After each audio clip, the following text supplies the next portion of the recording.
Sebelum ceritanya dimulai, silahkan tulis di kolom komentar dari daerah mana saja teman-teman yang menonton cerita ini.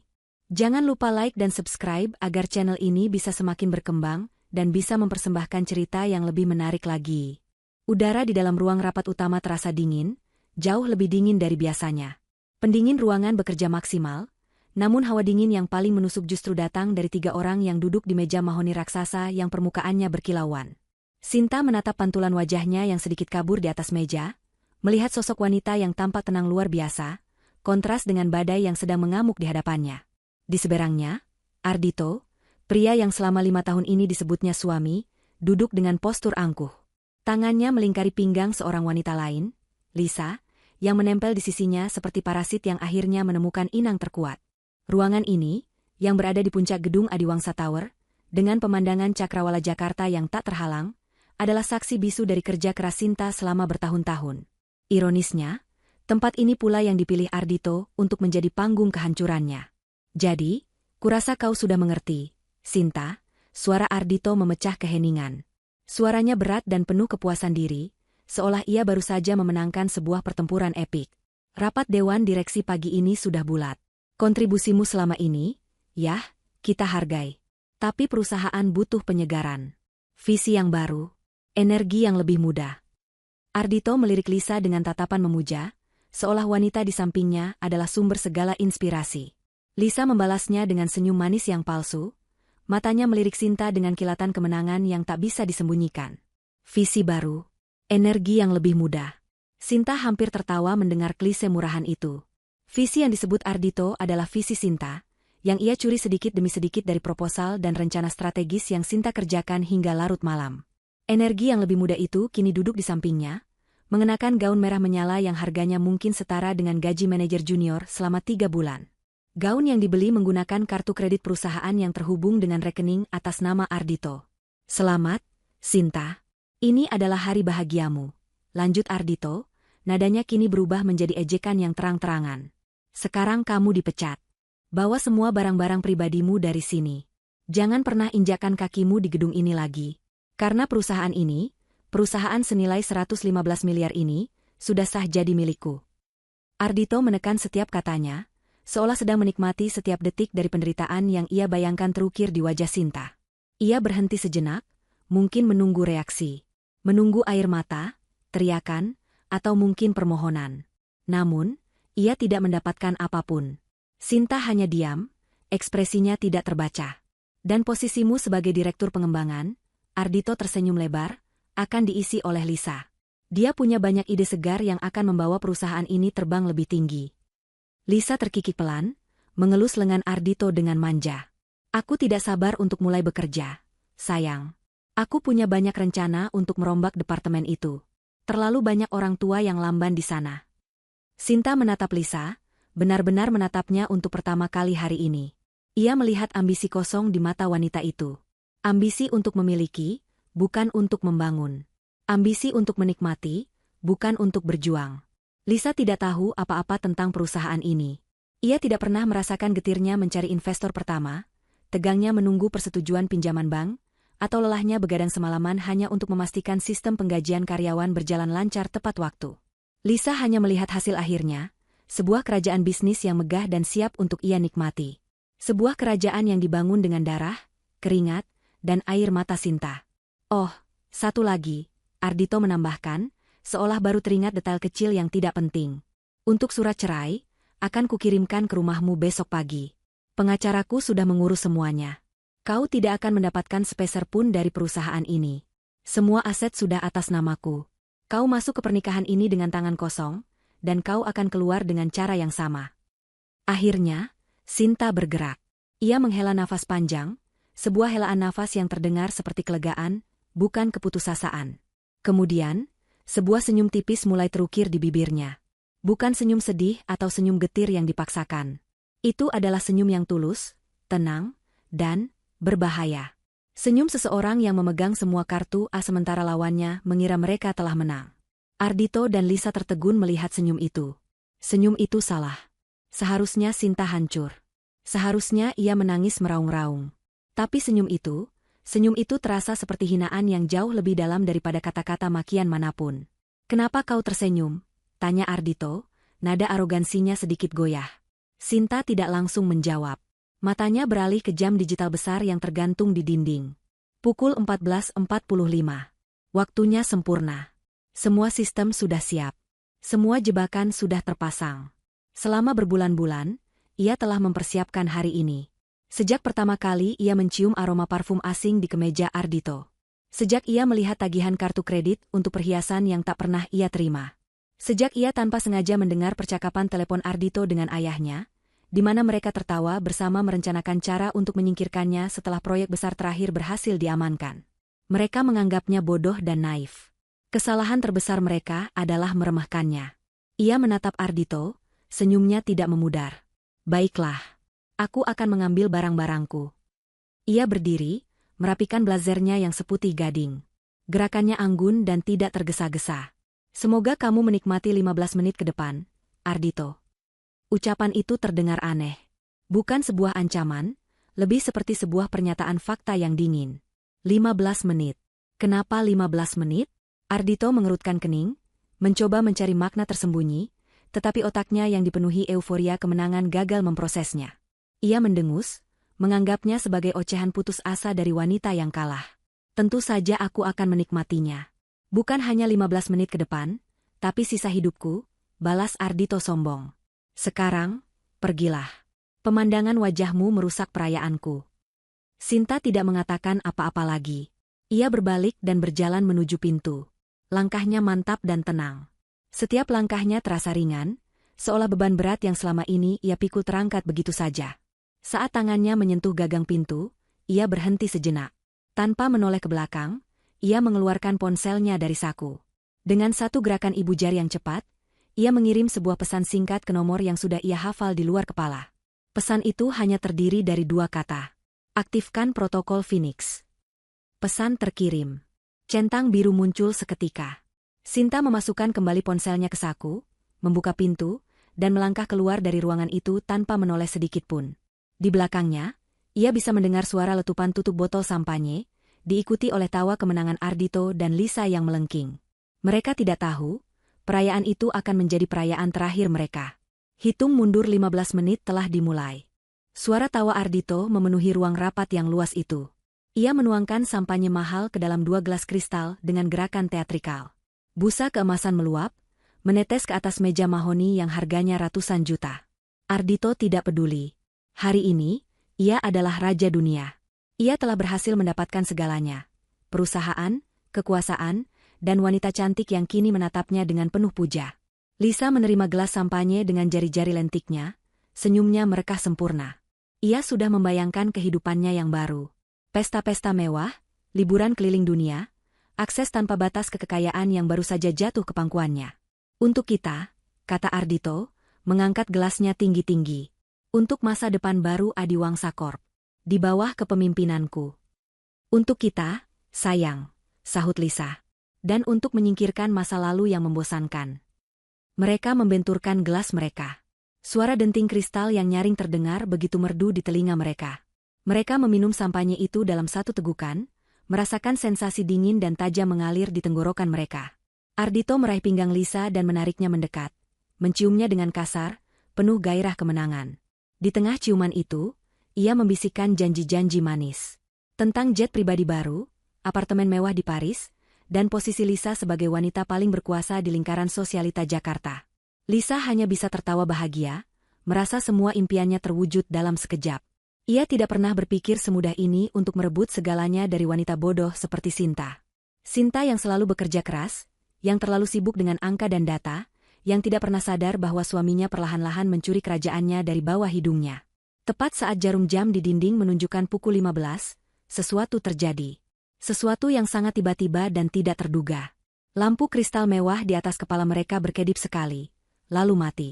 Layar televisi raksasa di dinding yang tadinya menampilkan logo perusahaan, berubah menjadi hitam. Bahkan laptop Ardhito yang menyala di ujung meja pun layarnya menjadi gelap. Seluruh ruangan jatuh ke dalam keheningan dan kegelapan sesaat. Hanya cahaya sore dari jendela raksasa yang menerangi ruangan. Sialan, mati listrik, gerutu Ardhito, melepaskan pelukannya dari Lisa. Di gedung semodern ini, Aku akan memecat seluruh tim maintenance. Lisa sedikit bergidik. Suasana yang tadinya penuh euforia mendadak berubah menjadi mencekam. Mungkin hanya sebentar, sayang, katanya, mencoba menenangkan Ardhito dan dirinya sendiri. Namun, itu bukan mati listrik biasa. Sedetik kemudian, semua layar di ruangan itu menyala kembali serentak. Bukan dengan logo Adiwangsa Corp. Bukan pula dengan tampilan layar Windows. Semua layar, televisi, laptop, bahkan tablet yang tergeletak di meja, menampilkan sebuah gambar yang sama. Sebuah animasi burung phoenix yang terbakar dengan api keemasan. Burung itu mengepakkan sayapnya perlahan, abunya berjatuhan, namun matanya menatap lurus ke depan dengan tajam. Di bawah gambar itu tidak ada tulisan apapun. Hanya simbol agung yang terasa begitu kuat dan mengintimidasi. Apa-apaan ini? Desis Ardhito. Ia merasa jantungnya mulai berdebar lebih kencang. Ini seperti adegan dalam film peretasan.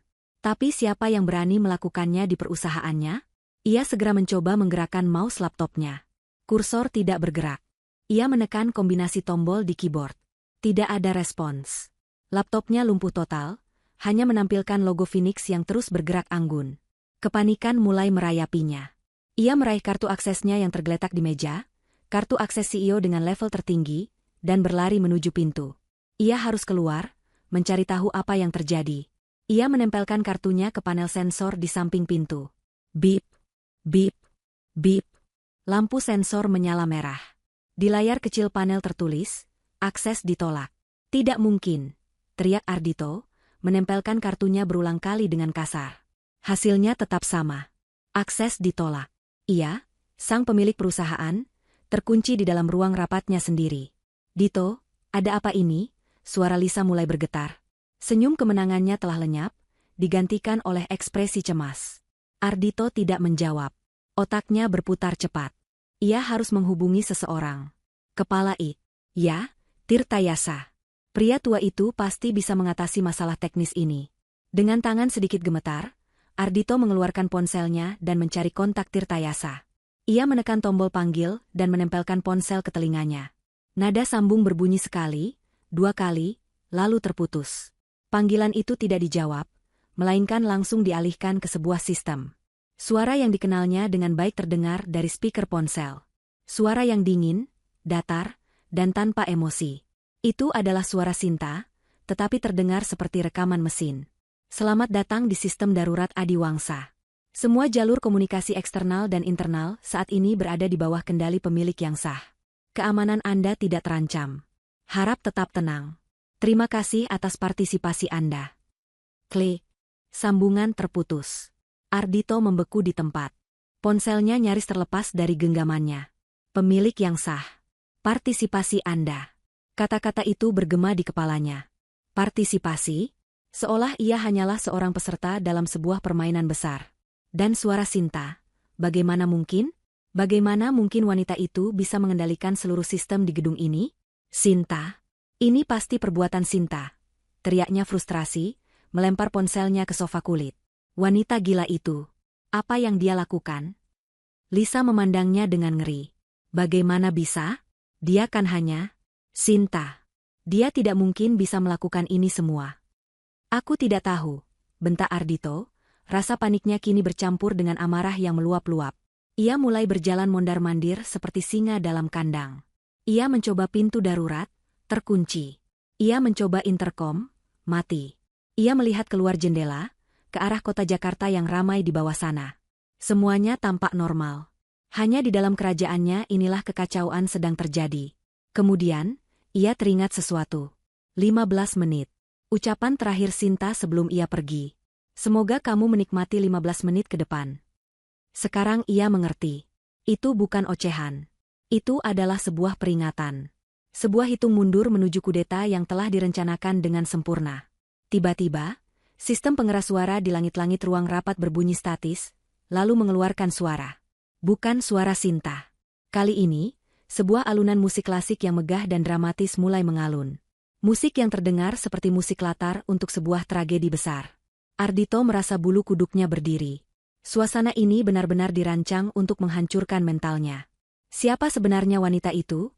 Bisik Lisa, lebih pada dirinya sendiri. Wajahnya pucat pasi. Semua bayangan indah tentang kemewahan kini digantikan oleh rasa takut yang nyata. Pria yang ia anggap sebagai raja yang kuat kini terlihat tak berdaya, terjebak dalam istananya sendiri oleh wanita yang baru saja mereka hina dan usir. Ardhito tidak menjawab. Ia hanya berdiri mematung di depan jendela, menatap gedung-gedung pencakar langit lainnya. Gedung-gedung yang tampak bebas, tidak seperti dirinya yang terkurung. Untuk pertama kalinya dalam hidupnya, Ardhito merasa benar-benar kecil dan tidak berdaya.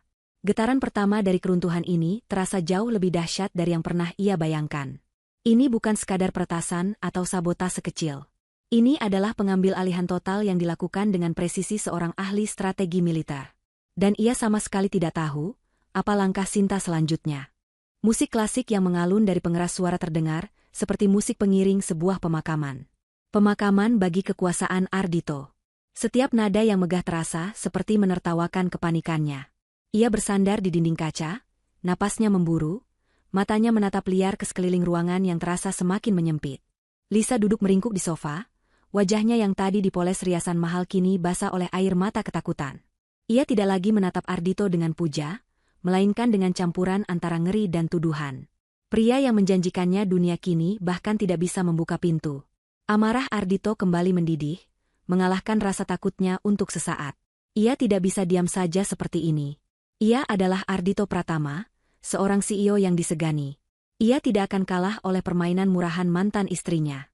Ia harus membuktikan bahwa ialah yang berkuasa. Uang. Itulah sumber kekuasaan yang sesungguhnya.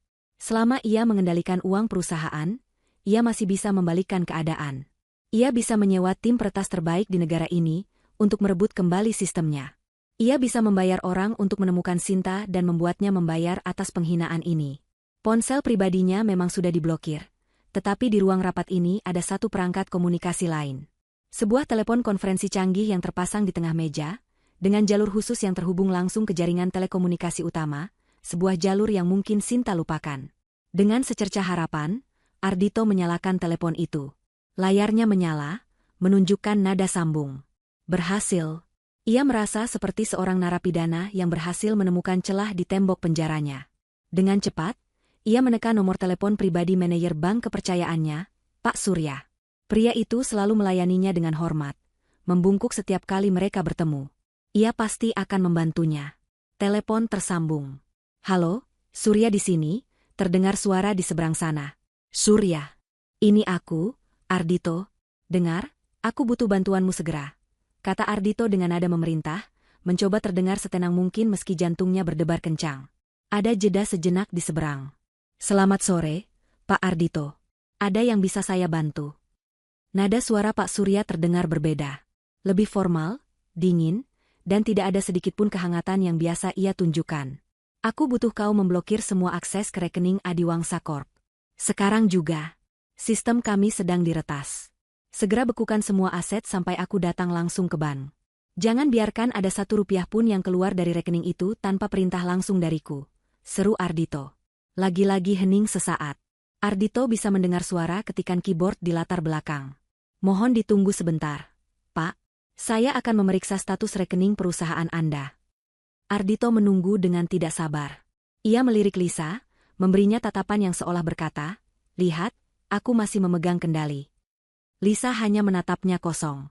Beberapa detik yang terasa seperti selamanya berlalu. Baik, Pak Ardhito, suara Pak Surya kembali terdengar. Saya sudah memeriksanya. Menurut data kami, tidak ada aktivitas peretasan pada rekening Adiwangsa Corp. Semua transaksi berjalan normal. Apa maksudmu normal? Aku bilang sistemku dikendalikan orang lain. Blokir saja rekeningnya, Surya. Jangan banyak tanya. Bentak Ardhito, kesabarannya menipis. Saya mengerti kekhawatiran Anda, Pak.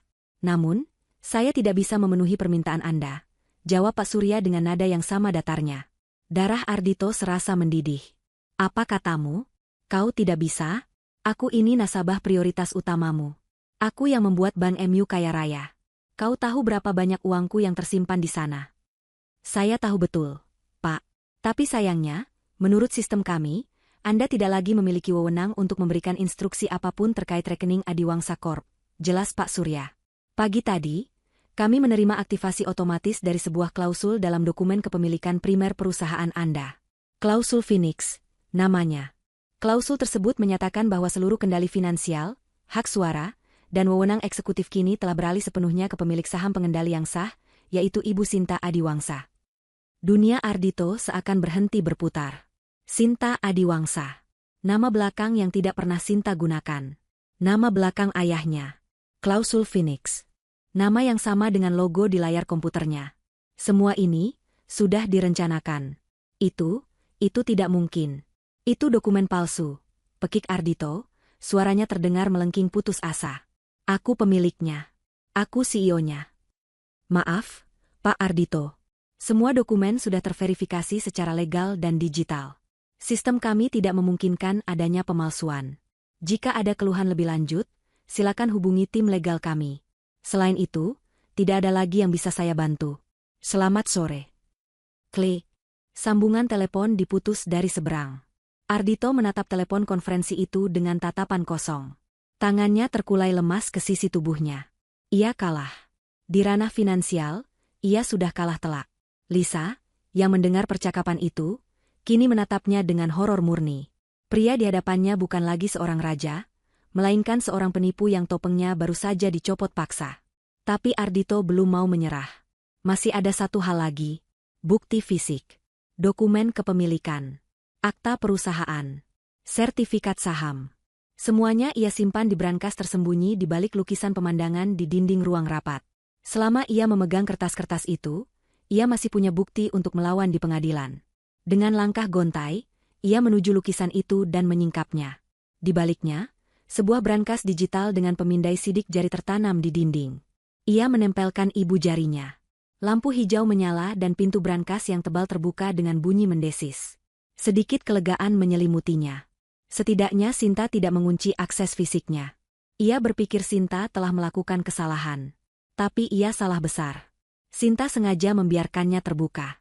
Di dalam brankas yang seharusnya penuh dengan tumpukan dokumen penting, ternyata hampir kosong.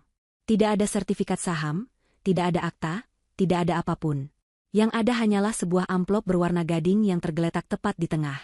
Di bagian depan amplop itu, tertulis namanya, Ardhito, dalam tulisan tangan Sinta yang rapi dan elegan.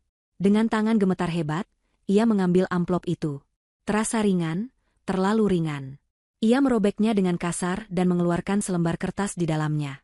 Itu adalah surat dari Sinta. Ardhito suamiku, yang sebentar lagi akan menjadi mantan, ia membaca baris pertama. Jika kau membaca surat ini, artinya kau sudah menyadari bahwa permainanmu telah berakhir. Kau pasti sedang mencari dokumen-dokumen kepemilikan, bukan? Maaf, semua itu tidak ada di sini. Karena semua itu tidak pernah benar-benar menjadi milikmu. Kau selalu membanggakan nilai perusahaan kita yang mencapai 115 miliar. Tapi pernahkah kau bertanya, dari mana nilai sebesar itu berasal? Bukan dari gedung ini, bukan dari uang di bank. Nilai itu berasal dari aset yang tak terlihat. Nilai itu berasal dari serangkaian paten teknologi dan kekayaan intelektual yang menjadi jantung dari semua operasi kita. Ingat, proyek Titan, yang membuat kita memenangkan tender pemerintah? Algoritma, Helios, yang menjadi dasar platform analisis data kita? Atau arsitektur, Nexus, yang menjadi fondasi seluruh infrastruktur digital kita? Kau sering membual tentang itu semua di depan teman-temanmu, seolah kau yang menciptakannya. Sayangnya, ada satu detail kecil yang kau lewatkan. Dan semua paten itu terdaftar atas namaku secara pribadi, bukan atas nama perusahaan. Perusahaan ini hanyalah cangkang, sebuah entitas yang kuizinkan untuk menyewa teknologiku. Tanpa akses ke paten-paten itu, perusahaan ini hanyalah gedung kosong dengan ratusan karyawan yang tidak bisa bekerja. Nilainya bukan 115 miliar, Ardhito. Nilainya 0. Selamat datang di neraka yang kau ciptakan sendiri. Kertas itu terlepas dari genggaman Ardhito dan melayang jatuh ke lantai. Kakinya terasa lemas. Ia ambruk berlutut. Semuanya bohong. Seluruh hidupnya, seluruh kebanggaannya, ternyata hanyalah sebuah fata morgana. Ia telah membangun istana pasir di atas tanah milik orang lain, dan kini sang pemilik tanah datang untuk mengambilnya kembali. Ia bukan raja. Ia bahkan bukan seorang manajer. Ia hanyalah seorang penjaga toko yang ditugaskan untuk menjaga barang dagangan yang bukan miliknya. Ia menoleh ke arah Lisa. Wajah wanita itu kini tidak lagi menunjukkan rasa takut, melainkan kebencian. Jadi, semua ini tidak ada artinya, desis Lisa. Uang itu, tidak ada. Ardhito hanya bisa menggeleng lemah, terlalu hancur untuk berkata-kata. Tawa kemenangan mereka 15 menit yang lalu kini terasa seperti sebuah lelucon paling pahit di alam semesta. Kekacauan yang dialami Ardhito bukanlah hasil dari emosi sesaat. Itu adalah puncak dari sebuah mahakarya perencanaan yang dimulai jauh sebelum ia bahkan mengenal Sinta. Untuk memahami bagaimana seorang wanita yang tampak begitu pendiam dan sederhana bisa mendalangi sebuah kudeta korporat yang begitu sempurna, kita harus kembali ke masa lalu, ke sebuah tempat yang tersembunyi dari sorotan publik, tempat Sinta dibesarkan. Sinta bukanlah wanita biasa yang beruntung menikah dengan pria kaya. Kenyataannya adalah sebaliknya. Ia adalah Sinta Adiwangsa, putri tunggal dan pewaris dari Pramudya Adiwangsa. Nama yang mungkin tidak dikenal oleh banyak orang, karena Pramudya adalah tipe konglomerat yang berbeda. Ia tidak pernah muncul di majalah bisnis, tidak pernah menghadiri pesta sosialita, dan tidak pernah memamerkan kekayaannya. Ia adalah seorang dalang sejati, yang membangun kerajaan bisnisnya di sektor-sektor strategis seperti teknologi, logistik, dan sumber daya alam, dalam senyap. Kekayaannya jauh melampaui apa yang bisa dibayangkan oleh keluarga Pratama, keluarga Ardhito. Pramudya membesarkan Sinta dengan cara yang unik. Sejak kecil, Sinta tidak dimanjakan dengan kemewahan, melainkan ditempa dengan ilmu pengetahuan dan strategi. Ayahnya sengaja menyembunyikan identitasnya dari dunia luar. Di sekolah, ia terdaftar sebagai anak dari keluarga kelas menengah biasa. Tujuannya hanya satu. Ia ingin putrinya tumbuh menjadi wanita yang kuat, cerdas, dan mampu melihat karakter sejati seseorang tanpa terhalang oleh silau uang. Ia ingin Sinta dicintai karena siapa dirinya, bukan karena siapa ayahnya. Ketika Sinta tumbuh dewasa, Pramudya melihat ambisi pada diri Ardhito Pratama. Keluarga Pratama adalah keluarga terpandang, memiliki nama besar dan jaringan luas, tetapi kondisi finansial mereka tidak sekuat citra yang mereka tampilkan. Pramudya melihat Ardhito sebagai subjek uji yang sempurna. Ia ingin tahu apakah ambisi Ardhito bisa diimbangi dengan kesetiaan, atau apakah keserakahan akan menguasai dirinya. Maka, sebuah rencana besar pun disusun. Pramudya, melalui perantara, mengatur pertemuan antara Sinta dan Ardhito. Ia membiarkan Ardhito percaya bahwa Sinta adalah seorang gadis jenius dari keluarga sederhana yang ia temukan. Pernikahan mereka adalah bagian dari skenario. Dan perusahaan Adiwangsa Corp adalah laboratoriumnya. Pramudya menyediakan dana awal yang sangat besar melalui serangkaian investasi yang rumit dan tidak bisa dilacak, membuatnya seolah-olah berasal dari pinjaman bank dan investor kecil. Sinta, dengan otaknya yang brilian, membangun perusahaan itu dari nol. Ialah yang merancang model bisnisnya, ialah yang menulis kode untuk produk pertamanya, dan ialah yang menyusun strategi jangka panjangnya. Ardhito diberi posisi CEO. Peranannya adalah sebagai wajah perusahaan. Dengan nama keluarganya yang besar dan penampilannya yang karismatik, ia sempurna untuk peran itu.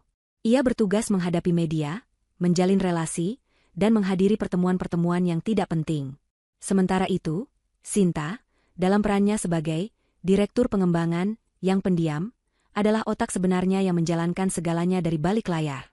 Seluruh struktur perusahaan dirancang oleh tim pengacara terbaik Pramudya. Mereka menciptakan sebuah kandang emas.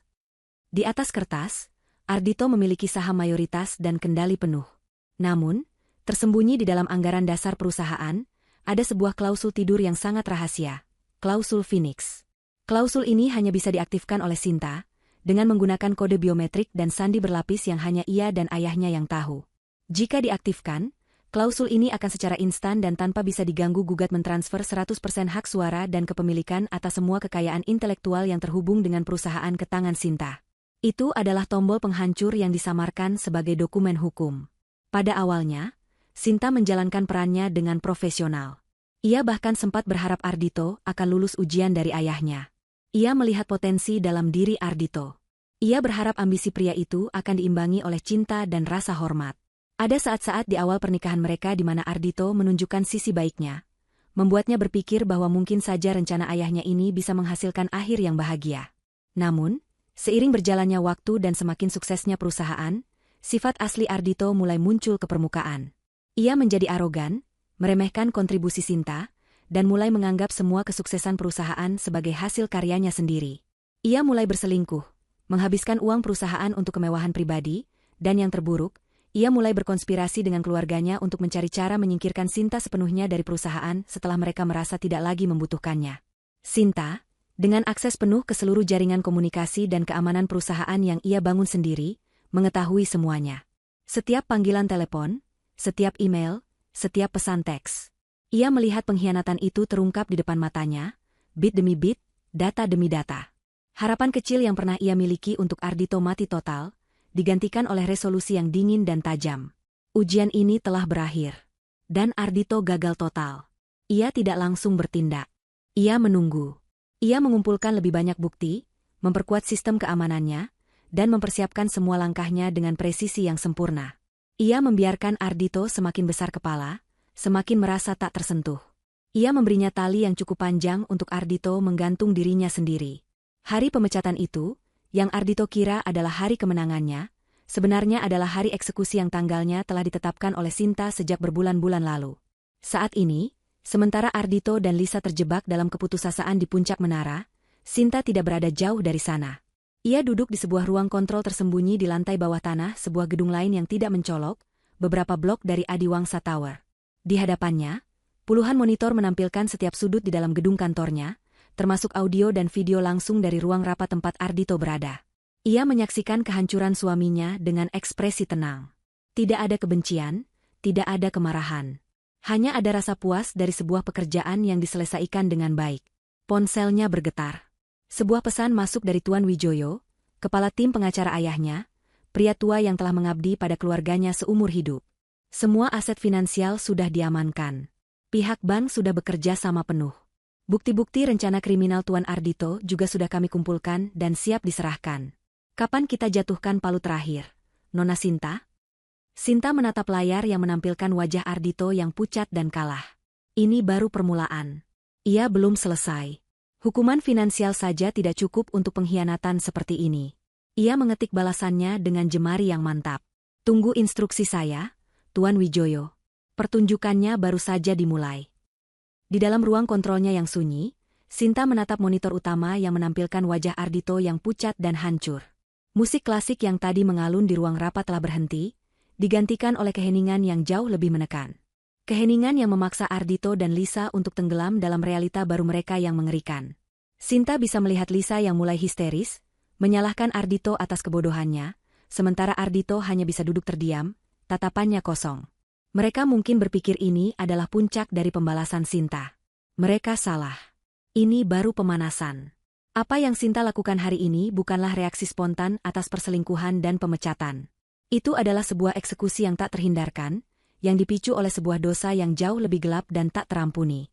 Pikiran Sinta melayang kembali ke 3 bulan yang lalu. Saat itu, ia masih memainkan perannya sebagai istri yang setia dan direktur yang kompeten. Ia sudah tahu tentang perselingkuhan Ardhito dengan Lisa. Ia sudah mencatat setiap pengeluaran perusahaan yang diselewengkan untuk membiayai gaya hidup mewah mereka. Baginya, itu adalah bukti keserakahan dan kelemahan karakter Ardhito, bukti yang cukup untuk menyatakan bahwa ia telah gagal dalam ujian yang dirancang ayahnya. Namun, saat itu Sinta masih berpikir untuk mengakhiri semuanya dengan cara yang bersih. Mengaktifkan klausul Phoenix, mengambil alih perusahaan, menceraikan Ardhito, dan membiarkannya pergi dengan kehampaan dan rasa malu. Ia berpikir hukuman itu sudah setimpal. Namun, semua itu berubah pada suatu malam di bulan Juni. Malam itu, Ardhito dan Lisa makan malam di ruang kerja pribadi di rumah mereka. Sebuah ruangan yang Sinta rancang sendiri, dengan rak buku dari kayu jati yang menjulang tinggi dan jendela besar yang menghadap ke taman. Sinta sedang tidak di rumah, ia sengaja mengatakan ada rapat hingga larut malam dengan klien dari luar negeri. Tentu saja tidak ada rapat. Ia berada di ruang kontrolnya, memantau setiap sudut rumah melalui sistem keamanan canggih yang ia pasang dengan kedok, integrasi rumah pintar.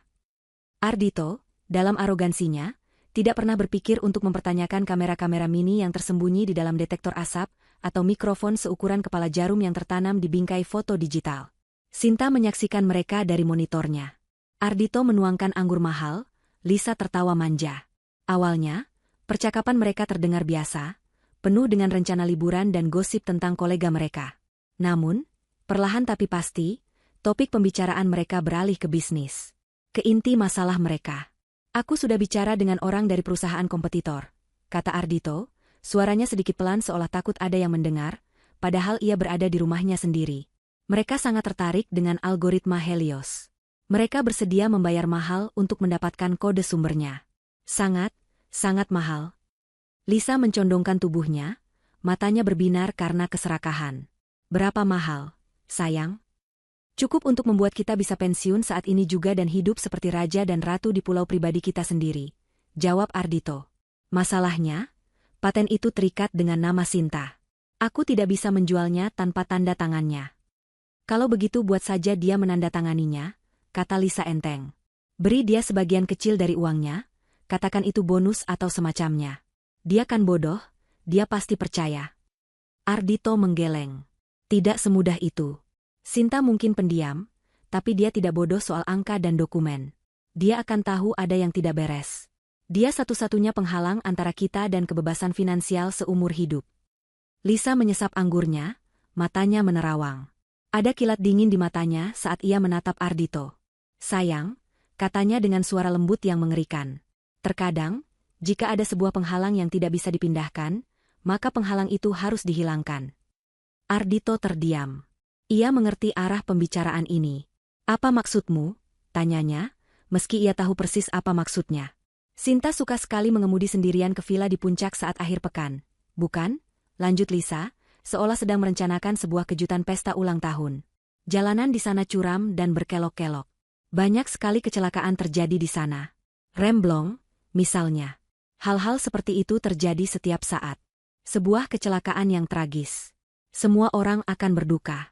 Kau akan menjadi duda yang malang, yang mewarisi segalanya. Dan setelah masa berkabung yang pantas, kita bisa memulai hidup baru kita. Jauh dari sini. Di ruang kontrolnya, darah Sinta terasa membeku. Ini bukan lagi tentang uang atau perselingkuhan. Ini tentang nyawanya. Pria yang tidur di ranjang yang sama dengannya, pria yang pernah mengucapkan janji suci di hadapannya, kini sedang dengan tenang mendiskusikan cara untuk membunuhnya, seolah mereka sedang merencanakan menu makan malam. Ardhito tidak langsung setuju. Sinta melihat ada sedikit keraguan di wajahnya. Namun, Lisa adalah manipulator yang ulung. Ia mulai meracuni pikiran Ardhito dengan gambaran-gambaran masa depan mereka yang gemilang, dan membandingkannya dengan kehidupannya yang sekarang yang terkekang oleh Sinta. Ia mengelus pipi Ardhito, membisikkan betapa hebatnya Ardhito, dan betapa Sinta hanya menahannya selama ini. Pikirkan saja, Dito, bisik Lisa. Satu masalah kecil hilang, dan seluruh dunia menjadi milik kita. Tidak akan ada yang curiga. Kau suaminya. Siapa yang akan mencurigai seorang suami yang berduka? Dan saat itulah Sinta melihatnya. Keraguan di mata Ardhito lenyap, digantikan oleh ekspresi serakah yang mantap. Ia mengangguk pelan. Kau benar, katanya. Ini satu-satunya cara. Kita harus melakukannya dengan hati-hati. Kita harus merencanakannya dengan sempurna. Pada detik itu, Sinta menekan tombol rekam. Seluruh percakapan itu, setiap kata yang merencanakan kematiannya, kini tersimpan aman di server pribadinya yang berlapis enkripsi. Pada detik itu pula, semua belas kasihan yang mungkin masih tersisa di hatinya untuk Ardhito menguap menjadi debu. Ujian telah berubah menjadi perang. Dan dalam perang, musuh harus dimusnahkan, bukan hanya dikalahkan. Protokol Phoenix yang tadinya dirancang hanya untuk mengambil alih aset, kini ia modifikasi. Tujuannya bukan lagi hanya untuk mempermalukan Ardhito, tetapi untuk menghancurkannya hingga ke akar-akarnya, secara hukum dan sosial. Kembali di masa kini, Sinta menatap monitor. Wajah Ardhito masih terlihat kalah, tapi di matanya ada sebersit api pemberontakan. Ia pasti berpikir ini hanya masalah bisnis, sebuah sengketa hukum yang mungkin masih bisa ia menangkan. Ia tidak tahu bahwa dosa terbesarnya akan segera ditayangkan untuk dilihat oleh seluruh dunia. Sinta mengangkat komunikatornya dan berbicara dengan Tuan Wijoyo yang sudah siaga. Tuan Wijoyo, panggil semua anggota Dewan Direksi dan investor kunci yang ada di daftar prioritas 1. Katakan ada rapat darurat yang menyangkut masa depan perusahaan. Beri mereka waktu 15 menit untuk tiba di ruang rapat utama. Buka akses elevator dari lobi dan parkir khusus untuk lantai mereka saja. Pastikan mereka semua hadir. Baik, Nona Sinta. Segera dilaksanakan. Lalu, Sinta menghubungi kepala keamanan barunya, seorang mantan perwira pasukan khusus yang sangat setia pada ayahnya. Pak Bahtiar, persiapkan tim Anda. Jangan biarkan siapapun keluar dari ruang rapat utama. 15 menit lagi, para dewan direksi akan tiba. Setelah itu, tidak ada yang masuk dan tidak ada yang keluar sampai saya beri perintah selanjutnya. Siap, laksanakan. Sinta bersandar di kursinya. Permainan catur ini akan segera mencapai babak akhir. Ia telah membiarkan Ardhito merasa menjadi raja. Kini, saatnya ia menunjukkan pada semua orang, siapa ratu yang sebenarnya. 15 menit kemudian, suasana di dalam ruang rapat utama berubah drastis. Pintu yang tadinya terkunci rapat kini terbuka, namun bukan untuk membiarkan Ardhito dan Lisa keluar. Justru sebaliknya, satu persatu orang-orang paling berpengaruh di perusahaan mulai masuk. Mereka adalah para anggota dewan direksi dan beberapa investor kunci, pria-pria dan wanita-wanita parubaya dengan setelan mahal dan wajah serius. Mereka datang dengan ekspresi bingung dan sedikit kesal, dipanggil secara mendadak untuk sebuah rapat darurat tanpa agenda yang jelas. Kehadiran mereka membuat Ardhito terkejut. Ia mencoba bangkit, berusaha mengembalikan citranya sebagai seorang CEO.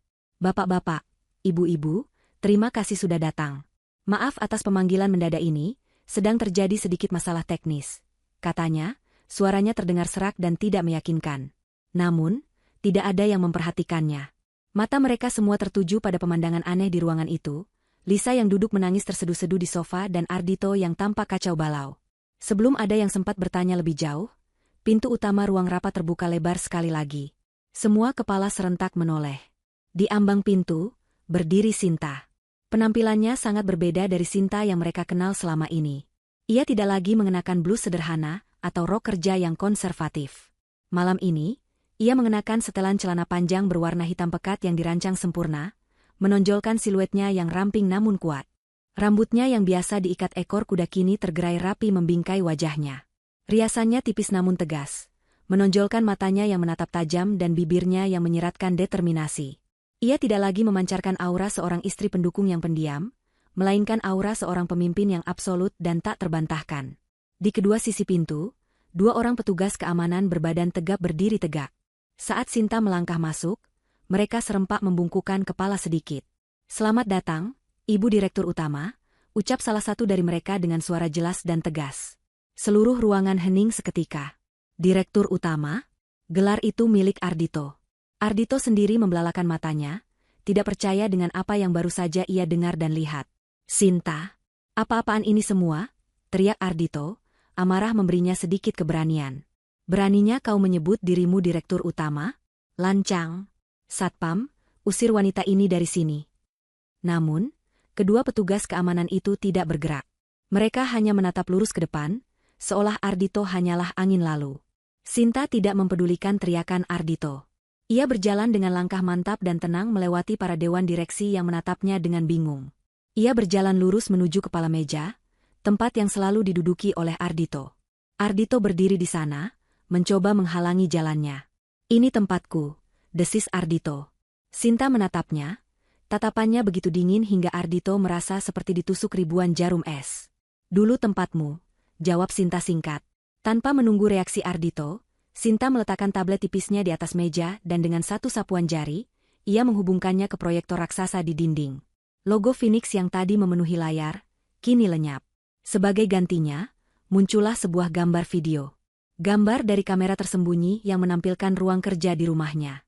"Sebelum kita memulai rapat darurat ini, saya ingin menunjukkan kepada Anda semua alasan mengapa rapat ini perlu diadakan," kata Sinta, suaranya tenang namun bergema di seluruh ruangan yang senyap. Ini adalah rekaman dari 3 bulan yang lalu. Wajah Ardhito berubah menjadi seputih kertas. Ia tahu video apa itu. Ia mundur selangkah, matanya memancarkan kepanikan murni.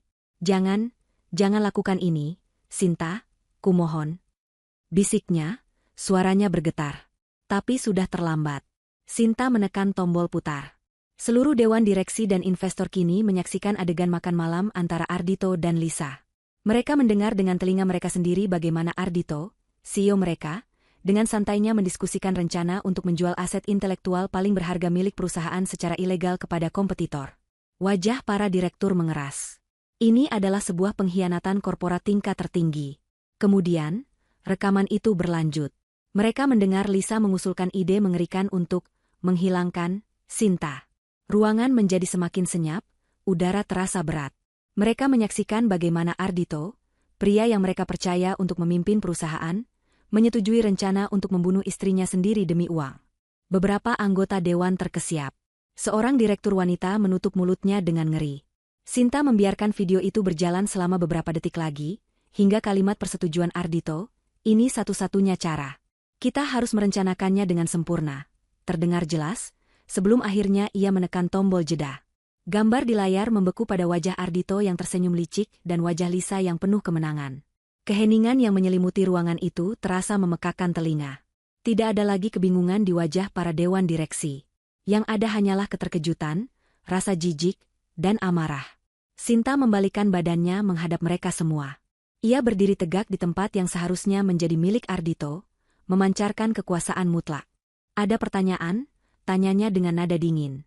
Pertanyaan sederhana itu menjadi palu godam terakhir. Ardhito ambruk di kursinya, seolah seluruh tulang di tubuhnya telah dilunakan. Itu rekayasa, teriaknya lemah, sebuah pembelaan yang menyedihkan. Itu video palsu. Deep fake. Seseorang menjebakku. Lisa, di sofa, sudah tidak bisa berkata-kata lagi. Ia hanya bisa menangis histeris, menyangkal semua tuduhan dengan gelengan kepala yang panik. Namun, tidak ada seorang pun di ruangan itu yang percaya pada mereka. Bukti itu terlalu nyata, terlalu mengerikan untuk dibantah.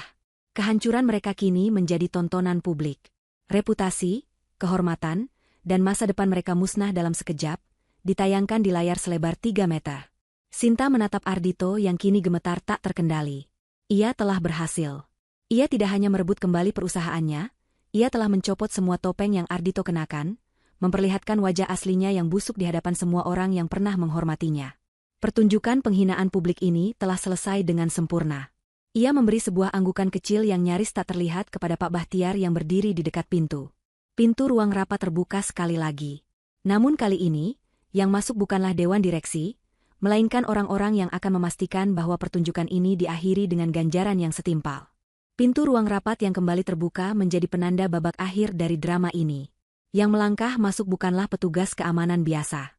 Di depan, berjalan Tuan Wijoyo, kepala tim pengacara keluarga Adiwangsa. Wajahnya yang tenang dan penuh wibawa memancarkan aura otoritas yang jauh melampaui Ardhito. Di belakangnya, mengikuti seorang pria berpenampilan necis yang merupakan detektif polisi, diapit oleh 2 petugas berseragam lengkap.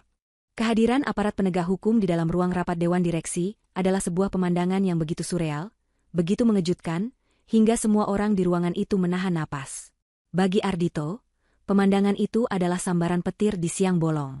Semua sisa-sisa penyangkalannya hancur berkeping-keping. Ini bukan lagi sekadar sengketa perusahaan atau perebutan aset. Ini sudah masuk ranah kriminal. Ancaman kehilangan kebebasan, dinginnya sel penjara, dan aib mengenakan seragam tahanan kini menjadi sebuah kemungkinan yang sangat nyata. Seluruh darah seolah tersedot dari wajahnya, menyisakan topeng pucat pasi yang dipenuhi teror murni. Ia akhirnya menyadari kedalaman lubang yang telah ia gali untuk dirinya sendiri. Tuan Wijoyo berjalan ke sisi Sinta, membungkuk sedikit dengan hormat, sebelum akhirnya berbalik menghadap para dewan direksi. Ia membuka tas kerjanya dan mengeluarkan beberapa map dokumen yang tebal. Selamat sore, Bapak dan Ibu sekalian. Tuan Wijoyo memulai dengan suara yang tenang namun tegas, memecah keheningan yang mencekam. Nama saya Wijoyo, penasihat hukum utama dari keluarga Adiwangsa. Mohon maaf atas gangguan ini. Saya di sini untuk mengklarifikasi situasi dan memastikan transisi kepemimpinan berjalan lancar. Sebagaimana yang telah diatur dalam anggaran dasar perusahaan melalui klausul Phoenix, seluruh kendali, aset, dan hak suara Adiwangsa Corp. Kini secara sah dan permanen telah kembali ke tangan pemilik mayoritas tunggal, Ibu Sinta Adiwangsa. Ia meletakkan satu map di atas meja. Di dalam map ini terdapat salinan dokumen legal yang mengesahkan transisi tersebut, lengkap dengan verifikasi digital dari otoritas terkait. Kemudian, ia mengambil map kedua dan menoleh ke arah detektif. Dan untuk Bapak Detektif, map ini berisi bukti-bukti awal terkait 2 tindak pidana serius. Pertama, upaya penipuan korporat dan penggelapan aset perusahaan melalui rencana penjualan ilegal paten algoritma Helios. Kedua, Tuan Wijoyo berhenti sejenak, tatapannya beralih ke Ardhito dengan dingin, adalah bukti rekaman percakapan yang menunjukkan adanya konspirasi untuk melakukan pembunuhan berencana terhadap klien saya, Ibu Sinta. Setiap kata yang diucapkan Tuan Wijoyo adalah paku yang menancap di peti mati Ardhito. Tidak ada lagi jalan keluar. Tidak ada lagi ruang untuk berdebat. Semuanya telah berakhir. Logika dan kesombongan Ardhito hancur total, digantikan oleh insting primitif untuk bertahan hidup. Dan dalam keputusasaannya yang paling dalam, insting itu menyuruhnya untuk memohon. Dengan sebuah erangan yang lebih mirip suara binatang terluka daripada manusia, Ardhito terhuyung dari kursinya. Ia tidak lagi peduli dengan tatapan ngeri dari para dewan direksi. Ia tidak lagi peduli dengan harga dirinya yang sudah tercabik-cabik. Ia jatuh berlutut, lalu tanpa ragu, ia mulai merangkak di lantai marmer yang dingin. Seperti seorang pengemis yang paling hina, ia merangkak melintasi ruangan, menuju satu-satunya orang yang memegang nasibnya di tangan. Menuju Sinta. Sinta, Sinta, maafkan aku. Racaunya, air mata dan ingus membasahi wajahnya, menciptakan pemandangan yang menyedihkan. Ia sampai di depan Sinta dan tanpa ragu memeluk kaki Sinta. Wajahnya ia benamkan di sepatu hak tinggi yang dikenakan wanita itu. Aku mohon, Sinta, jangan lakukan ini. Aku hilaf, aku dibutakan oleh uang, oleh wanita itu. Ia menunjuk ke arah Lisa dengan tangannya yang gemetar. Dia yang meracuni pikiranku. Dia yang memberiku ide-ide gila itu. Aku tidak pernah benar-benar bermaksud menyakitimu, Sinta. Aku mohon, cabut laporanmu. Aku akan ceraikan kau, aku akan pergi dari hidupmu selamanya. Aku akan memberikan apapun yang kau mau. Tapi jangan penjarakan aku, kumohon, Sinta. Pemandangan seorang CEO yang beberapa saat lalu begitu angkuh, kini bersujud dan menangis seperti anak kecil di kaki mantan istrinya, adalah sesuatu yang tidak akan pernah dilupakan oleh siapapun yang hadir di ruangan itu. Melihat Ardhito menyalahkannya, Lisa pun tersadar dari keterkejutannya. Ia tahu ia juga berada dalam masalah besar. Dengan panik, ia juga turun dari sofa dan berlutut, meski menjaga jarak dari Sinta. Mbak Sinta, tolong. Mbak, saya juga korban di sini, isaknya, mencoba memainkan kartu simpatinya yang terakhir. Ardhito yang menjanjikan saya segalanya, dia memanipulasi saya dengan kemewahan. Saya mohon ampun, Mbak. Saya tidak tahu apa-apa tentang rencana jahatnya. Tolong jangan hancurkan hidup saya, Mbak Sinta. Dua manusia yang tadinya merasa di puncak dunia, kini sama-sama bersujud di lantai, melantunkan permohonan maaf yang menyedihkan. Sinta menatap pemandangan di kakinya. Ia menatap puncak kepala Ardhito yang gemetar, lalu beralih ke wajah Lisa yang basah oleh air mata buaya. Tidak ada amarah di matanya. Tidak ada dendam. Yang ada hanyalah rasa jijik yang dingin dan kelelahan. Mereka seperti serangga yang menggeliat di bawah sepatunya. Ia berjongkok sedikit, bukan untuk menunjukkan simpati, tetapi untuk menatap langsung ke mata Ardhito yang bengkak. Suaranya terdengar seperti bisikan, namun cukup jelas untuk didengar oleh semua orang di ruangan yang senyap itu. Aku memberimu kesempatan untuk menjadi seorang raja, Ardhito, bisik Sinta. Tapi kau lebih memilih untuk menjadi seorang badut. Ia kemudian berdiri tegak, menarik kakinya dari pelukan Ardhito dengan satu gerakan tegas, membuat Ardhito tersungkur di lantai. Ia menatap mereka berdua, suaranya kini kembali normal, dingin dan berwibawa. Maafmu tidak bisa membeli kembali kepercayaanku. Dan yang lebih penting, Sinta berhenti sejenak, membiarkan kata-katanya meresap. Maafmu tidak bisa menghapus fakta bahwa kalian berdua duduk dengan tenang sambil merencanakan kematianku. Ia memalingkan wajahnya dari mereka, seolah mereka sudah tidak lagi layak untuk dilihat. Ia menatap sang detektif yang sejak tadi menunggu dengan sabar. Dengan satu kalimat singkat yang menjadi vonis akhir bagi mereka, Sinta memberi perintah. Bawa sampah ini keluar dari gedung saya. Perintah Sinta yang dingin dan final itu bagaikan aba-aba. Detektif itu mengangguk singkat, lalu memberi isyarat kepada dua petugas berseragam di belakangnya. Tanpa basa-basi lagi, kedua petugas itu bergerak maju dengan efisien. Satu petugas mendekati Ardhito, yang masih tersungkur di lantai, dan menariknya berdiri dengan paksa. Ardhito mencoba memberontak, meronta-ronta seperti hewan liar yang terpojok. Tidak. Lepaskan aku. Kau tidak bisa melakukan ini padaku. Aku Ardhito Pratama, teriaknya histeris. Teriakannya tidak digubris. Dengan satu gerakan cepat, tangannya diborgol di belakang punggungnya. Suara, klik, dari borgol logam yang mengunci pergelangan tangannya terdengar begitu nyaring di ruangan yang hening itu. Itu adalah suara kebebasannya yang direnggut. Petugas kedua melakukan hal yang sama pada Lisa. Wanita itu tidak lagi melawan, ia hanya bisa menangis pasrah saat borgol yang dingin mengunci tangannya. Mimpi indahnya untuk menjadi ratu sosialita berakhir dengan aib sebagai seorang kriminal. Detektif itu kemudian membacakan hak-hak mereka dengan suara datar dan profesional. Sebuah prosedur standar yang terasa begitu kontras dengan drama emosional yang baru saja terjadi. Ardhito dan Lisa, mantan penguasa dan calon penguasa, kini tidak lebih dari dua tersangka yang akan memulai perjalanan panjang mereka dalam sistem peradilan pidana. Mereka digiring keluar dari ruang rapat, melewati barisan dewan direksi yang menatap mereka dengan campuran rasa jijik dan ngeri. Itulah terakhir kalinya mereka melihat kemewahan kantor itu sebagai orang bebas. Setelah pintu tertutup dan suara keributan mereka menjauh, keheningan kembali menyelimuti ruang rapat. Suasananya canggung dan tegang. Semua mata kini tertuju pada Sinta, yang berdiri tegak di kepala meja. Mereka tidak tahu harus berkata apa. Mereka baru saja menyaksikan kejatuhan seorang CEO dan kebangkitan seorang pemimpin baru yang ternyata selama ini bersembunyi di depan mata mereka. Sinta mengambil napas dalam-dalam, lalu menatap satu persatu wajah para anggota dewan. Inilah momen krusialnya. Ia harus menunjukkan bahwa ia bukan hanya seorang pembalas dendam, tetapi seorang pemimpin yang mampu memegang kendali. Bapak dan Ibu sekalian, Sinta memulai, suaranya kuat dan penuh percaya diri, menghapus semua jejak bisikan dingin yang ia gunakan pada Ardhito. Saya tahu apa yang baru saja Anda saksikan sangat mengejutkan. Perusahaan ini baru saja melewati sebuah krisis. Sebuah kanker bernama keserakahan dan pengkhianatan baru saja kita angkat hingga ke akarnya. Ia berhenti, membiarkan mereka mencerna metaforanya. Saya tidak akan meminta maaf atas metode yang saya gunakan, karena metode ekstrim diperlukan untuk memberantas penyakit yang ekstrim. Yang akan saya lakukan adalah menjamin masa depan perusahaan ini. Seperti yang telah dijelaskan, nilai sejati perusahaan kita terletak pada kekayaan intelektualnya, yang sejak awal berada di bawah kendali penuh saya. Operasional perusahaan tidak akan terganggu. Dana perusahaan aman.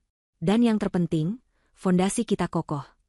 Ia menyalakan kembali proyektor, namun kali ini yang muncul adalah serangkaian grafik dan rencana strategis.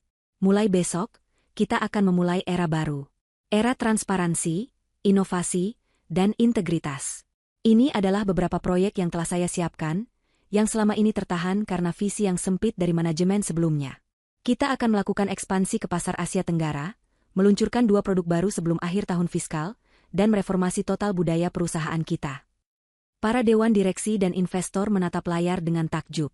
Rencana yang Sinta tampilkan begitu detail, ambisius, namun sangat realistis. Mereka sadar, wanita di hadapan mereka bukan hanya pewaris yang marah, ia adalah seorang jenius strategis. Dalam sekejap, kekhawatiran mereka berubah menjadi optimisme. Mereka baru saja menyingkirkan seorang penipu dan mendapatkan seorang visioner sejati. Sementara Sinta sedang mengukuhkan kekuasaannya di dalam menara, badai besar mulai mengamuk di dunia luar. Berita penangkapan seorang CEO besar tidak bisa ditutup-tutupi. Beberapa menit setelah Ardhito dan Lisa digiring keluar lobi yang dipenuhi karyawan yang kebingungan, ponsel para wartawan mulai berdering tanpa henti. Sumbernya bisa dari mana saja, dari salah satu anggota dewan yang membocorkannya, atau dari tim Sinta sendiri yang sengaja merilisnya. Malam itu, semua portal berita online meledak dengan tajuk utama yang sensasional. CEO Adiwansa Corp, Ardhito Pratama, ditangkap di kantornya sendiri atas tuduhan penggelapan dan persekongkolan pembunuhan. Skandal terbesar tahun ini, cinta segitiga, pengkhianatan, dan kudeta korporat di puncak kekuasaan. Sinta Adiwansa, pewaris tunggal kerajaan bisnis tersembunyi, muncul dan merebut kembali perusahaan dari suaminya. Berita itu menyebar seperti api liar di media sosial. Foto-foto Ardhito dan Lisa saat digiring polisi menjadi viral. Warganet tanpa ampun menguliti masa lalu mereka. Reputasi keluarga Pratama yang telah dibangun selama beberapa generasi, hancur lebur dalam satu malam. Ayah Ardhito harus mematikan teleponnya, karena tidak sanggup menghadapi panggilan dari kolega dan pers. Saham perusahaan keluarga mereka yang lain anjlok di pembukaan pasar keesokan harinya. Harga yang harus dibayar Ardhito dan Lisa atas keserakahan mereka ternyata jauh lebih mahal dari yang pernah mereka bayangkan. Bukan hanya kebebasan, tetapi juga nama baik, kehormatan keluarga, dan masa depan mereka. Di saat yang sama, nama Sinta Adiwangsa meroket. Ia menjadi simbol kekuatan wanita, kecerdasan, dan pembalasan yang elegan. Di dalam kantor polisi yang steril dan berbau disinfektan, Ardhito dan Lisa ditempatkan di sel terpisah. Mereka tidak lagi saling menatap dengan cinta, melainkan dengan kebencian murni, masing-masing menyalahkan yang lain atas nasib buruk mereka. Sementara itu, di puncak Adiwangsa Tower, Sinta masih berdiri di ruang rapatnya, menatap lampu kota Jakarta yang gemerlapan. Ia tidak merasakan euforia kemenangan. Ia hanya merasakan kelegaan. Keadilan telah ditegakkan. Dan kini, pekerjaan yang sesungguhnya baru saja dimulai. Seminggu setelah penangkapan Ardhito dan Lisa, badai media masih mengamuk dengan dahsyatnya. Setiap hari ada saja detail baru yang terungkap, membuat skandal ini menjadi santapan publik yang tiada habisnya.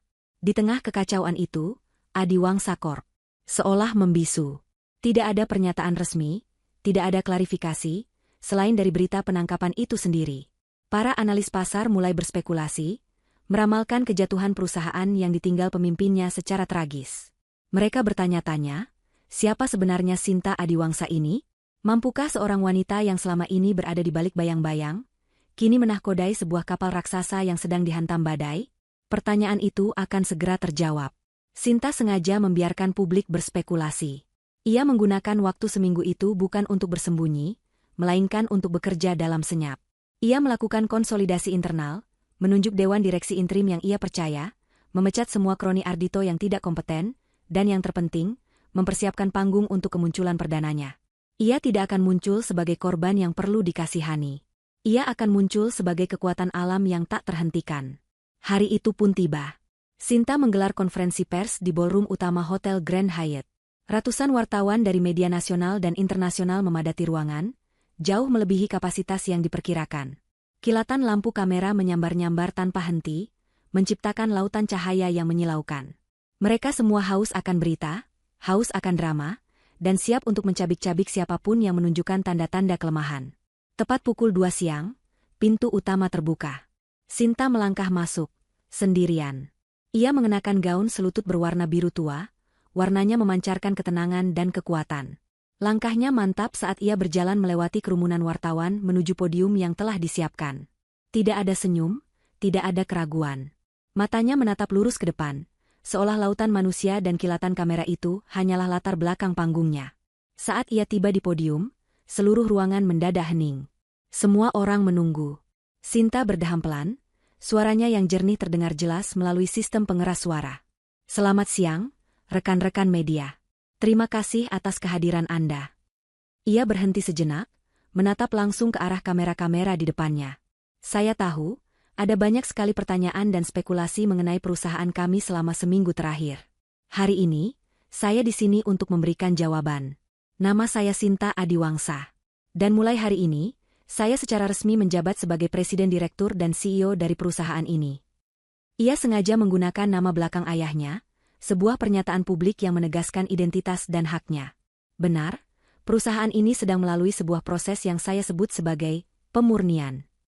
Kami telah membersihkan elemen-elemen yang tidak sejalan dengan nilai-nilai inti kami, integritas, inovasi, dan kerja keras. Proses ini mungkin terlihat dramatis dari luar, namun saya pastikan, ini adalah langkah yang perlu dan akan membuat fondasi kami menjadi lebih kuat dari sebelumnya. Sinta berbicara dengan lugas dan tanpa emosi saat menyangkut masalah Ardhito. Ia tidak pernah menyebutnya sebagai suaminya, hanya sebagai manajemen sebelumnya. Ia membingkai ulang seluruh narasi. Ini bukanlah kisah balas dendam seorang istri. Ini adalah kisah seorang pendiri yang mengambil kembali haknya untuk melindungi warisannya dari tangan-tangan yang korup dan berniat jahat. Namun, saya di sini bukan untuk membahas masa lalu. Lanjut Sinta, nadanya kini berubah menjadi lebih bersemangat, lebih visioner. Saya di sini untuk berbicara tentang masa depan. Di layar raksasa di belakangnya, logo Adiwangsa Corp. Yang lama memudar, digantikan oleh logo baru yang memukau, gambar Phoenix dengan api keemasan yang menyala terang, logo yang sama dengan yang dilihat Ardhito saat keruntuhannya dimulai. Di bawahnya, tertulis nama baru perusahaan, Phoenix Group. "Kita terlahir kembali," kata Sinta, suaranya penuh gairah. Phoenix Group akan menjadi simbol dari kemampuan kita untuk bangkit dari abu menjadi lebih kuat, lebih cerdas, dan lebih tangguh. Mulai hari ini, kita akan melipat gandakan investasi kita pada riset dan pengembangan. Kita akan meluncurkan platform, Nexus 2.0, yang akan merevolusi industri logistik digital di Asia Tenggara. Kita juga akan meresmikan Helios Green Initiative, sebuah proyek ambisius untuk menggunakan teknologi analisis data kita demi menciptakan solusi energi terbarukan yang efisien. Satu persatu, Sinta menjabarkan rencananya yang brilian dan mendetail. Ia berbicara tentang ekspansi global, tentang akuisisi strategis, dan tentang komitmennya untuk menciptakan lingkungan kerja yang suportif dan inklusif. Ia tidak membaca teks. Semua angka, data, dan strategi itu mengalir deras dari pikirannya, menunjukkan penguasaan materi yang absolut. Para wartawan yang tadinya datang untuk meliput gosip, kini sibuk mencatat setiap kata dari seorang visioner sejati. Sesi tanya-jawab menjadi panggung pembuktian terakhirnya. Seorang wartawan mencoba memancingnya dengan pertanyaan personal. "Ibu Sinta, bagaimana perasaan Anda secara pribadi setelah melalui pengkhianatan yang begitu besar dari suami Anda?" Sinta menjawab dengan tenang, tanpa berkedip. Perasaan pribadi saya tidak relevan dengan masa depan perusahaan ini. Fokus saya saat ini 100% adalah untuk memimpin ribuan karyawan saya menuju kesuksesan yang lebih besar. Pertanyaan selanjutnya. Jawaban yang cerdas dan tegas itu membungkam semua upaya untuk menggali drama pribadinya. Ia berhasil mengendalikan narasi sepenuhnya. Setelah 1 jam, konferensi pers berakhir. Sinta meninggalkan podium diiringi oleh tepuk tangan meriah yang spontan dari beberapa jurnalis senior di ruangan itu, sebuah hal yang sangat jarang terjadi. Dampak dari konferensi pers itu terasa seketika. Para analis pasar yang tadinya pesimis, kini berbalik arah. Mereka memuji visi Sinta yang berani dan kepemimpinannya yang kuat. Investor yang tadinya ragu, kini menyatakan kepercayaan penuh mereka. Berita tentang Phoenix Group dan pemimpinnya yang jenius mendominasi siklus berita, menenggelamkan gosip tentang skandal Ardhito. Sinta tidak hanya berhasil menyelamatkan perusahaannya. Ia telah mengubah sebuah krisis yang bisa menghancurkan segalanya menjadi sebuah momen kelahiran kembali yang spektakuler. Ia tidak bangkit dari abu yang ditinggalkan Ardhito. Ia membakar sendiri dunia lamanya hingga menjadi abu, lalu bangkit kembali dengan sayap apinya sendiri, terbang lebih tinggi dari yang pernah dibayangkan siapapun. 1 tahun kemudian, wajah Sinta Adiwangsa terpampang di sampul majalah Forbes edisi Asia. Judulnya tertulis dengan huruf tebal berwarna emas, Sang Phoenix dari Jakarta. Bagaimana Sinta Adiwangsa mengubah skandal menjadi kerajaan bisnis global senilai 300 miliar. Di dalam foto itu, Sinta tidak tersenyum lebar. Ia hanya tersenyum tipis, senyum yang sama yang pernah ia berikan pada Ardhito. Namun kali ini mata di balik senyum itu memancarkan kehangatan, kebijaksanaan, dan kedamaian. Dalam 1 tahun, ia telah melampaui semua ekspektasi. Phoenix Group meroket, menjadi salah satu pemain teknologi paling disegani di kawasan ini. Ia membuktikan dirinya bukan hanya sebagai ahli strategi yang brilian, tetapi juga sebagai pemimpin yang inspiratif. Ia membangun budaya perusahaan yang sehat, mempromosikan banyak talenta wanita ke posisi-posisi puncak, dan mendedikasikan sebagian besar keuntungan perusahaan untuk program-program sosial dan lingkungan melalui Helios Green Initiative. Ia tidak lagi bersembunyi di balik bayang-bayang, ia menjadi mercusuar. Kehidupan pribadinya juga menemukan keseimbangan yang baru. Ia kini sering terlihat bersama seorang pria bernama Rian, seorang arsitek lingkungan yang ia temui saat mengerjakan salah satu proyek hijaunya. Rian adalah pria yang tenang, cerdas, dan suportif. Ia mencintai Sinta bukan karena kekayaannya atau kekuasaannya, tetapi karena otaknya yang cemerlang dan hatinya yang, setelah melewati badai, ternyata penuh dengan kebaikan. Mereka tidak sering tampil di depan publik, lebih memilih menghabiskan waktu dengan berjalan-jalan di kebun raya, atau mendiskusikan ide-ide baru di teras rumah Sinta yang asri. Untuk pertama kalinya dalam hidupnya, Sinta merasakan bagaimana rasanya memiliki seorang partner sejati. Di sisi lain dunia, di sebuah tempat yang jauh dari kilau kemewahan dan sampul majalah, nasib yang kontras tengah dijalani oleh Ardhito dan Lisa. Proses pengadilan mereka berjalan cepat dan menjadi tontonan nasional. Bukti rekaman yang tak terbantahkan membuat pembelaan mereka sia-sia. Mereka saling menyalahkan di pengadilan, membuka semua kebusukan satu sama lain, yang justru semakin memberatkan hukuman mereka. Ardhito divonis 20 tahun penjara atas rangkaian dakwaan, mulai dari penipuan korporat hingga konspirasi pembunuhan. Lisa mendapatkan hukuman 12 tahun penjara karena perannya dalam persekongkolan tersebut. Adegan terakhir dari kisah mereka terjadi di sebuah ruang kunjungan penjara yang pengap dan berbau samar disinfektan. Ardhito duduk di balik kaca tebal, mengenakan seragam biru khas narapidana. Wajahnya yang dulu tampan kini tirus dan kuyu. Rambutnya dicukur habis, dan matanya yang dulu penuh arogansi kini kosong dan penuh kepahitan. Tidak ada satupun keluarga atau teman yang datang menjenguknya. Nama keluarga Pratama sudah menjadi bahan cemoohan, dan mereka memilih untuk menjauhkan diri darinya. Di sudut lain ruangan itu, ia bisa melihat Lisa yang sedang dikunjungi oleh ibunya yang menangis. Penampilan Lisa juga telah berubah drastis. Tanpa riasan mahal dan gaun desainer, ia terlihat biasa saja, lelah, dan jauh lebih tua dari usianya. Tatapan mereka sesekali bertemu dari kejauhan, namun tidak ada lagi gairah atau cinta di sana. Hanya ada kebencian dingin dan penyesalan yang tak berujung. Mereka telah menjadi racun bagi satu sama lain. Di dinding ruang kunjungan, tergantung sebuah televisi tua yang menyiarkan program berita siang. Kebetulan, salah satu segmennya adalah liputan tentang peresmian pusat teknologi ramah lingkungan terbaru milik Phoenix Group di Singapura. Kamera menyorot Sinta yang sedang menggunting pita, didampingi oleh para pejabat tinggi.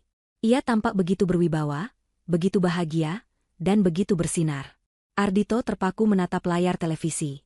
Ia melihat wanita yang pernah menjadi miliknya, wanita yang ia remehkan, hina, dan coba hancurkan. Kini wanita itu berada di puncak dunia, sementara ia membusuk di dasar jurang. Ia melihat senyum Sinta di layar, senyum tipis yang penuh percaya diri itu. Dan tiba-tiba ia teringat dengan sangat jelas. Itu adalah senyum yang sama persis. Senyum yang Sinta berikan padanya di ruang rapat itu, sesaat sebelum ia berkata, "Semoga kamu menikmati 15 menit ke depan." Dulu ia menganggap senyum itu sebagai tanda kekalahan. Kini ia tahu apa arti senyum itu sebenarnya. Itu bukanlah senyum kekalahan atau kesedihan. Itu adalah senyum kemenangan mutlak.